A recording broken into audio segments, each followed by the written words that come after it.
अभी संजय जी, ट्रैफिक एक समस्या है। रेड सिग्नल लग गई है, फिर भी जाम की समस्या है। देखिए, सवाल है कि स्मार्ट सिटी मुजफ्फरपुर बोलने के लिए स्मार्ट है, पर आज भी सर स्मार्ट नहीं है।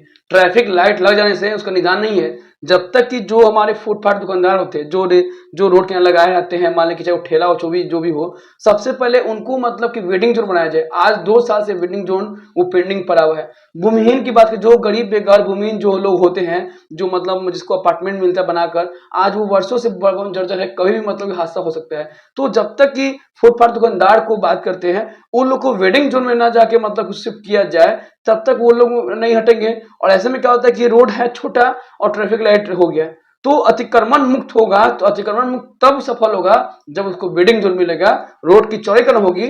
जब रोड चौड़ीकरण होगा, फिर ट्रैफिक लाइट रहेगा, तब मतलब कि वो जाकर क्लियर होगा। और होता है कभी क्या कि रेड लाइट बढ़ गया पर इंडिकेटर ऐसे है, तो होता क्या कि सब लोग तो रुक गए, पर एक जो लेयर निकलना चाहिए, जो जिस एक लेयर है कि ऐसे घूम जाना चाहिए।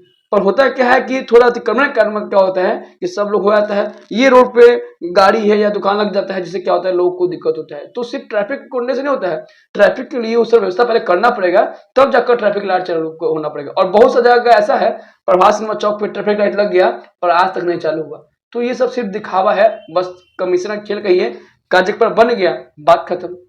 इससे परेशानी जनता को होती है। संजय जी, आपका इनकम का स्रोत क्या है? देखिए, हम शुरू से स्टूडेंट लाइफ से ही बहुत संघर्ष कर रहे, जान लीजिए। जब स्टूडेंट थे, तब मतलब कि कोचिंग पढ़ाते थे, अपने घर पे घर घर जाकर पढ़ाए।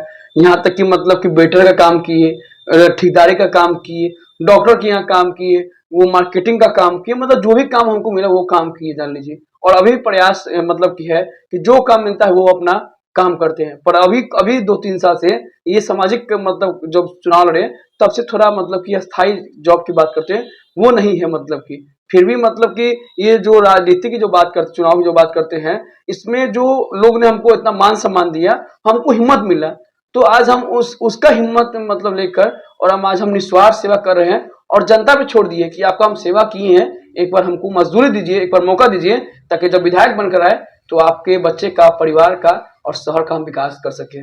उत्तर बिहार के देवघर कहे जाने वाले बाबा गरीबनाथ धाम, जो दूर दूर से कांवड़िया आते हैं जल अभिषेक करने के लिए, उस समय अर्धा लगा दिया जाता है। इस पर आप क्या कहना चाहेंगे? देखिए, एक बहुत गर्व की बात है कि हमारे शहर मुजफ्फरपुर में उत्तर बिहार का देवघर बाबा गरीबनाथ धाम है। ये बहुत गर्व की बात है। और हमारे शहर मुजफ्फरपुर में लाखों कांवड़िया आते हैं, जिसकी सेवा में बहुत सारे लोग, संगठन आगे आते हैं। ये बहुत गर्व की बात है। पर दुख की बात यह है कि 80 किलोमीटर दूर से लोग जल लेके आते हैं और अर्घा में ही जाते हैं। पर सवाल है कि जब अभी तो मान कि उस तरह वो व्यवस्था हो गई है, जिस समय कुछ नहीं था, उस समय लोग अंदर जाकर मतलब कि जलाभिषेक करते थे, गर्भगृह में जाकर करते। तो इसमें मंदिर प्रशासन अगर वो चाह लेगी ना, न्याय समिति चाह लेगी, तो कांवड़िया अंदर जलाभिषेक करेंगे, इतने जान लीजिए, समझे ना। जिससे क्या हो कि अरे मान कि ठीक है कि भीड़ बढ़ रही है, तो आप व्यवस्था बढ़ा दीजिए, फोर्स बढ़ा दीजिए। वो थोड़ा जो उसका मतलब कि अगर गर्भगृह नहीं जाएगा तो गर्भगृह गेट तक पहुंचेगा, फिर उसको टर्निंग करवा दीजिए। आज बाबा बैद्यनाथ धाम का है, छोटा सा है, देख लीजिए, लाइन लंबा लगता है, पर आज लोग बाबा का दर्शन करते हैं कि हाँ सामने जल ढालते हैं और फिर आगे बढ़ जाते हैं। और यहाँ तो बाबा का चौखट नसीब नहीं होता है, और नाला की इस पार अर्घा लगता है, जान लीजिए। आप कभी गौर कीजिएगा कि वो जो है वो नाला मतलब बना हुआ है, जान लीजिए, उसके इधर मतलब कि अर्घा लगता है।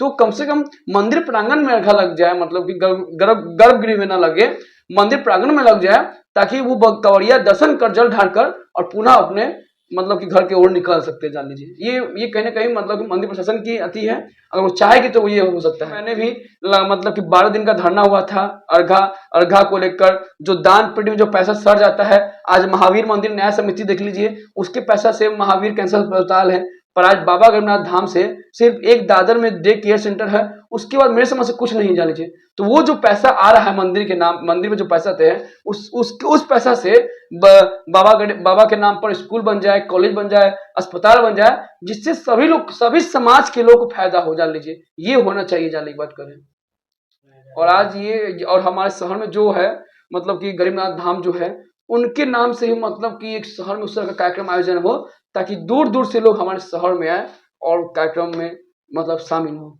पर आज तक ऐसा नहीं हुआ। और हम जब विधायक बनेंगे तो हम हर चीज पर ध्यान देंगे, और ये हमारा ये वादा रहेगा, जान लीजिए। संजय जी, आपसे एक और सवाल। मुजफ्फरपुर को स्मार्ट सिटी कहा जाता है। हम्म। क्या आपको लगता है कि मुजफ्फरपुर में स्मार्ट सिटी लागू हो गई है या जनता तक पहुंच पाई है? देखिए, स्मार्ट सिटी जो मुजफ्फरपुर की जो बात करते हैं वो बस पेपर पे ही है। स्मार्ट सिटी मतलब है स्मार्ट व्यवस्था, चाहे वो शिक्षा की बात हो, स्वास्थ्य की बात हो, या फिर घूमने फिरने की बात हो, या बहुत सारी चीज हो। शिक्षा की बात करते हैं तो आज तक सरकार की अभी भी शहर में ऐसे सरकारी स्कूल है जहाँ पे ना शौचालय है, ना पानी है, ना बिजली है। रोजगार की बात करें, आज बेला फैक्ट्री में उस सके रोजगार की व्यवस्था नहीं है जो यहाँ की महिला और युवा रोजगार कर सके। स्वास्थ्य की बात करते हैं, आज 29 करोड़ का मॉडल अस्पताल बना, सदर अस्पताल में बना, पर आज भी वहाँ का जो व्यवस्था है वो आज भी स्मार्ट नहीं है। घूमने फिरने की बात करते हैं, मरीन ड्राइव की एक शहर में जो आकर्षण का जो केंद्र है वो भी आज तक मतलब कि लगभग वर्ष मतलब कि 2-3 साल से मतलब काम चल रहा है, मतलब कि जो काम होना चाहिए वो काम हो नहीं रहा है, और जो हो भी रहा है उसकी गुणवत्ता की बात करें तो वो नहीं, सही नहीं है। मतलब कि जब सीढ़ी बन जा रहा है बैठने वाला और वो टूट जा रहा है, तो कहीं ना कहीं यहाँ के जो नेता है उनके मिली भगत और कमीशन का खेल है, जिसके कारण मतलब ये परेशानी जनता को हो रही है। ये लोग चाहते नहीं कि शहर का विकास हो, ये लोग चाहते हैं कि शहर में समस्या बना रहे और हम राज करते रहे। और हम जैसे लोग अगर आएंगे तो काम होगा और शहर के अंदर सभी को लाभ मिलेगा।